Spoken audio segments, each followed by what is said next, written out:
ಪ್ರಧಾನಿ ನರೇಂದ್ರ ಮೋದಿ ಅವ್ರ ಬಗ್ಗೆ ಹಾಡು ಬರೆದಿದ್ದಂತಹ ವಿಚಾರ ಇತ್ತಲ್ವಾ, ಈ ವಿಚಾರಕ್ಕೆ ಸಂಬಂಧಪಟ್ಟಂತೆ ಹಲ್ಲೆ ಕೂಡ ಮಾಡಲಾಗಿತ್ತು. ಈಗ ಹಲ್ಲೆಗೆ ಒಳಗಾದಂತಹ ರೋಹಿತ್ ಪಬ್ಲಿಕ್ ಟಿವಿಗೆ ಹೇಳಿಕೆಯನ್ನ ಕೊಟ್ಟಿದ್ದಾರೆ. ಮೋದಿ ಜೀವನ ಹಾಗೂ ಆಡಳಿತದ ಬಗ್ಗೆ ನಾನು ಹಾಡನ್ನ ರಚಿಸಿದ್ದೆ. PM ಮೋದಿ ಮೈಸೂರಿಗೆ ಬಂದಾಗ ಅದು ಪ್ರದರ್ಶನ ಕೂಡ ಆಗಿತ್ತು.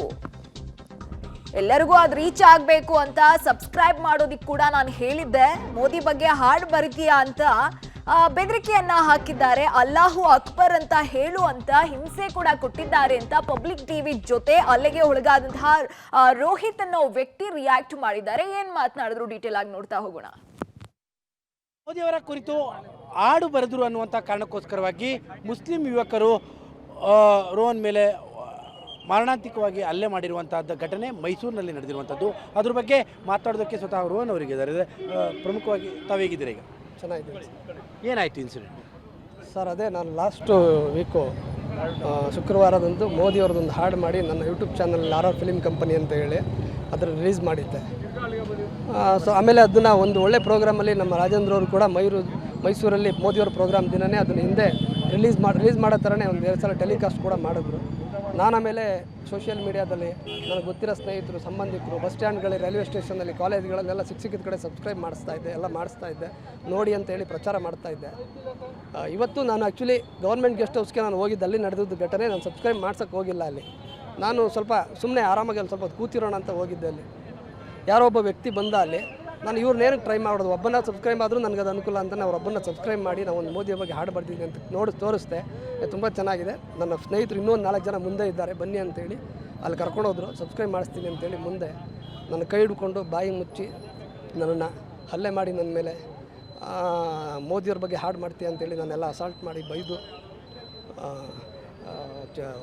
ಬಿಯರ್ ಬಾಟ್ಲು ಹೊಡೆದು ತಲೆ ಮೇಲಿಂದ ಬಿಯರ್ ಸುರಿದು ಮೂತ್ರ ವಿಸರ್ಜನೆ ಮಾಡಿ ಆ ಬಿಯರ್ ಬಾಟ್ಲಿಂದನೇ ನನ್ನ ಕೈ ಕುಯ್ದು ಸಿಗರೇಟಿಂದ ಚಿತ್ರಹಿಂಸೆ ಕೊಟ್ಟು ಮೋದಿ ಹಾಡು ಏನಕ್ಕೆ ಮಾಡಿದ್ಯಾ, ಕೂಗು ಪಾಕಿಸ್ತಾನ ಜಿಂದಾಬಾದ್ ಅಂತ ಕೂಗು, ಅಲ್ಲಾಹ್ ಅಕ್ಬರ್ ಅಂತ ಹೇಳಿ ಮರದ್ದು ದೊಣ್ಣೆ ಇತ್ತು, ಅದನ್ನ ತಗೊಂಡು ಎಲ್ಲರಿಗೂ ಬೀಸ್ತಾ ಅಲ್ಲಿಂದ ತಪ್ಪಿಸ್ಕೊಂಡು ನಾನು ಆಚೆ ಬಂದೆ.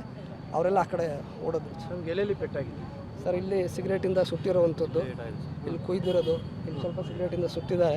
ಇದು ಎಷ್ಟೊತ್ತಲ್ಲಿ ಆಗಿದ್ದು ಸರ್? ಮಧ್ಯಾಹ್ನ ಸರ್. ಎಷ್ಟೊತ್ತಲ್ಲಿ? ಮಧ್ಯಾಹ್ನ 1 ಗಂಟೆ ಆಸುಪಾಸು. 1 ಗಂಟೆ ಆಗ್ಬೋದು. ಅವ್ರು ನಿಮ್ಗೆ ಯಾರು ಅಂತ ಗೊತ್ತಾಗಲಿಲ್ಲ? ಯಾರಂತ ಗೊತ್ತಿಲ್ಲ ಸರ್. ಓಕೆ. ಅಲ್ಲಲ್ಲ, ಅವರು ಮುಸ್ಲಿಂ ಹುಡುಗರು ಅನ್ನೋಂಥದ್ದು ನಿಮ್ಗೆ ಗೊತ್ತಾಯ್ತಾ? ಹೆಸರು ಹೋಗಿದಾಗ ನನಗೆ ಅಂದರೆ ಫಸ್ಟ್ ವ್ಯಕ್ತಿ ನೋಡಿದಾಗ ಅವ್ನು ಮುಸ್ಲಿಂ ಅಂತ ಗೊತ್ತಾಗಿಲ್ಲ. ಉಳಿದ 4 ಜನರು ಅವ್ರ ವೇಷಭೂಷಣ, ಅವ್ರ ಭಾಷೆಯಲ್ಲಿ ನಾನು ಮುಸ್ಲಿಂ ಅಂತ ಕಂಡೆ. ಅದರಲ್ಲೊಬ್ಬರು ಸಲೀಮ್ ಅಂತ, ಜಾವೇದ್ ಅಂತ, ಪಾಷಾ ಅಂತ, 3 ಹೆಸರು. ಅಂದರೆ ಮೊದಲು ಬಂದವನು ಆಮೇಲೆ ಎಲ್ಲರೂ ಕರೆಸೋದನ್ನ ಅಥವಾ ಬೇರೆ ಕಡೆ ಕರ್ಕೊಂಡು? ನಾವು ಸಬ್ಸ್ಕ್ರೈಬ್ ಮಾಡೋಣ ಅಂತ ನಾನು ಅವ್ರ ಜೊತೆ ಹೋದೆ ಮುಂದಕ್ಕೆ. ನಿಮ್ಗೆ ಅವ್ರು ಯಾರು ಅಂತ ಗೊತ್ತಾಗಿಲ್ಲ? ಇದು ಎಷ್ಟೊತ್ತು ಈ ಥರ ಎಲ್ಲ ಟಾರ್ಚರ್ ಕೊಟ್ಟು ಹಂಗೆ ಬಿಟ್ಟು ಕಳಿಸಿದ್ರು ಅವರು? ಯಾರು ಸರ್? ಈ ಥರ ಹಿಂಗೆಲ್ಲ ಟಾರ್ಚರ್ ಇಲ್ಲ, ನಾನು ಹೇಳದ್ನಲ್ಲ, ಯಾವಾಗ ನನಗೆ ಆ ಥರ ಹೇಳಿದ್ರು ಒಂದು ದೊಣ್ಣೆ ತೊಗೊಂಡು ಎಲ್ಲರಿಗೂ ಬೀಸಿ ಹೊಡೆಯೋಕ್ಕೆ ಟ್ರೈ ಮಾಡಿಕೊಂಡು ಈ ಕಡೆ ಓಡ್ಕೊಂಬಂದ್ಬಿಟ್ಟೆ. ನಾನು ಯಾವಾಗ ಈ ಕಡೆ ಓಡ್ಕೊಂಬಂದೆ, ಅವರೆಲ್ಲ ಆ ಕಡೆ ಬೇರೆ ದಿಕ್ಕು. ನಾನು ಅದನ್ನು ಅಂದರೆ ಬೇರೆ ದಿಕ್ಕುಗಳಲ್ಲಿ ಓಡಿದ್ರು ನಾನು ಅದನ್ನು ಅಬ್ಸರ್ವ್ ಮಾಡೋಕ್ಕೂ ಹಾಕಿಲ್ಲ. ನಾನು ತಪ್ಪಿಸ್ಕೊಂಡು ಬರುವಂಥದ್ದು ಇತ್ತಲ್ಲ, ಹಂಗಾಗಿ ಬಂದ್ಬಿಟ್ಟೆ. ಅಂದರೆ ಅವರು ನಿಮ್ಮ ಲ್ಯಾಪ್ಟಾಪಲ್ಲಿ ಮೋದಿ ಅವರ ಹಾಡನ್ನ ನೋಡಿದ್ರು? ಲ್ಯಾಪ್ಟಾಪ್ ಅಲ್ಲ ಸರ್, ಮೊಬೈಲ್. ಅಲ್ಲಿ ಮೊಬೈಲಲ್ಲಿ ಅವ್ರು ಮೋದಿ ಯಾರು ನೋಡಿದ್ರು? ಹೌದು. ಆ ಹುಡುಗ ನೋಡಿದ್ರು ಅಥವಾ ಅವ್ರು 4 ಜನ? ಒಬ್ಬರು ನೋಡಿದ್ರು. ಆಮೇಲೆ ಕರ್ಕೊಂಡೋದು ಹುಡುಗರು ಅವ್ರ್ಯಾರು ನೋಡಿಲ್ಲ ಸರ್. ಏಕಾಏಕಿ ನಿಮ್ಮ ಮೇಲೆ ಅಲ್ಲೇ ಮಾಡೋದು? ಹೌದು. ಅಂದರೆ ನೀವು ಮಾಡಿ ತಪ್ಪು ಅಂತಲ್ಲ? ಗೊತ್ತಿಲ್ಲ ಸರ್ ಏನಂತ ಹೇಳಿ. ಅಲ್ಲ, ಅವರು ಏನು ಹೇಳ್ತಾ ಇದ್ರು ನಿಮಗೆ? ನೀವು ಮಾಡಿ ತಪ್ಪು ಅಂತ ಹೇಳ್ತಾ ಇದ್ರ? ಏನಕ್ಕೆ ಮಾಡಿದ್ದೀಯಾ, ಮೋದಿ ಬಗ್ಗೆ ಹಾಡು ಮಾಡ್ತೀಯಾ ಅಂತ ಹೇಳಿ ಹೊಡೆದು. ಅಂದರೆ ನನಗೆ ಸ್ವಲ್ಪ ಕನ್ನಡ ಉರ್ದು ಎಲ್ಲ ಮಿಕ್ಸ್ ಮಾಡಿ ಈ ಥರ ಹೇಳೋದು. ಮೋದಿ ಬಗ್ಗೆ ಹಾಡು ಮಾಡ್ತೀಯಾ, ಪಾಕಿಸ್ತಾನ ಜಿಂದಾಬಾದ್ ಅಂತ ಕೂಗು, ಮೋದಿ ಬಗ್ಗೆ ಹಾಡು ಮಾಡ್ತೀಯಾ, ಅಲ್ಲಾಹ್ ಅಕ್ಬರ್ ಅಂತ ಹೇಳಿ. ಓಕೆ. ಈಗ ಫೈನಲಿ ಪೊಲೀಸ್ನವ್ರು ಏನು ಹೇಳಿದ್ದಾರೆ ಸರ್? ಪೊಲೀಸ್ನವರು ಕಂಡುಹಿಡಿತೀನಿ, ಅವ್ರು ಯಾರು ಮಾಡಿರೋರು ತಕ್ಕ ಒಂದು ಅವ್ರಿಗೆಲ್ಲರಿಗೂ ಏನು ಶಿಕ್ಷೆ ಕೊಡಬೇಕು ಖಂಡಿತವಾಗ್ಲೂ ಕೊಡ್ತೀನಿ. ತುಂಬ ಚೆನ್ನಾಗಿ ಕೋಆಪ್ರೇಟ್ ಮಾಡಿದ್ದಾರೆ. ಎಲ್ಲರಿಗೂ ತುಂಬ ಧನ್ಯವಾದಗಳು. Thank you so much. ಇದೆಲ್ಲ ಚುಚ್ಚಿರೋದು?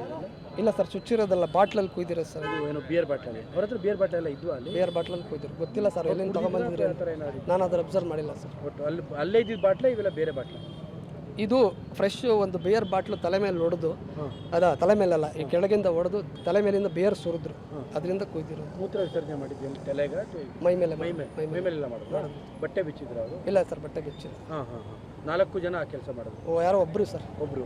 ಈಗ ನೀವೆಲ್ಲರೂ ಕೊಟ್ಟ ಪತ್ತೆ ಹಚ್ತೀರಿ ಅಂತ ಎಲ್ಲ ಸುಳಿವು ಕೊಟ್ಟು? ನಾನು ಖಂಡಿತವಾಗ್ಲೂ ಅವ್ರ ಮುಖ ಪರಿಚಯ ಒಬ್ಬೊಬ್ರದ್ದು ನೆನಪಿಲ್ವೇನೋ, ಒಂದು 3-4 ಜನ, ಅವ್ರ 5 ಜನದಲ್ಲಿ ಯಾರು ಕಂಡುಹಿಡಿತೀನಿ. ನಾನು ಮುಖ ನೋಡಿದ ತಕ್ಷಣ ಗೊತ್ತಾಗುತ್ತೆ. ಅಂದರೆ ನಿಮ್ಗೆ ಅವ್ರ ಹೆಸರು ಹೆಂಗೆ ಕೂಗ್ತಿದ್ರೆ ಅಂದ್ಮೇಲೆ ಡಿಸೈಡ್ ಆಗುತ್ತೆ? ಹೌದು.